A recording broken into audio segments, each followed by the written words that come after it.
நானும் என்னை விட ஏழை குடும்பத்தில் பிறந்த என்னுடைய நண்பனும் மன்னர் சரபோஜி அரசினர் கல்லூரிக்கு செல்லும் போது எஸ்பி பங்களாவும் கலெக்டர் பங்களாவும் பக்கத்தில் இருக்கும்.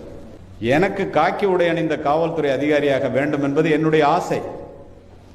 என்னுடைய நண்பனினுடைய ஆசை என்ன என்று எனக்கு தெரியாது. தினம் 2 பேரும் நின்று சிவப்பு விளக்கு சுழல பெரிய மீசை வச்சுட்டு காக்கி யூனிஃபார்ம் போட்டுட்டு திரு வால்டர் தேவாரம் அவர்கள் தஞ்சை மாவட்டத்தினுடைய எஸ்பியா இருக்கும்போது வெளியில போவது பார்த்துட்டு தான் காலேஜுக்கே போகும். ஒரு நாள் காரை நிறுத்திட்டு கேட்டார், 2 பேரும் இங்கேயே நிற்கிறியா, என்ன காலேஜுக்கே போறது இல்லையான்னு. உங்களை மாதிரி ஆகணும்னா என்ன பண்ணணும்னு கேட்டேன். நீ போய் என்சிசியில் சேரு, நீ போய் ரைஃபிள் கிளப்ல சேரு, கல்லூரி நேரம் போக மீதி நேரம்லாம் மைதானத்தில் இருந்துட்டு போயிட்டாரு. அவர் சொன்னதெல்லாம் செஞ்சேன். நான் சொன்னதெல்லாம் நீங்கள் செய்யணுங்கிறதுக்காக சொல்கிறேன். என்னுடைய நண்பன் எப்போ பார்த்தாலும் ஒரு இண்டு பேப்பரை வச்சுட்டு படிச்சுட்டு இருப்பான். கல்லூரி நேரம் போக நூலகத்திலே உட்காந்துருப்பான். நான் கிரவுண்டில் இருப்பேன், அவன் நூலகத்தில் இருப்பான். சர்வீஸ் கமிஷன் எக்ஸாம் வந்துச்சு, காவல்துறை அதிகாரிக்கான தேர்வு போனால் எனக்கு கிடைச்சிருச்சு, அவனுக்கு கிடைக்கல.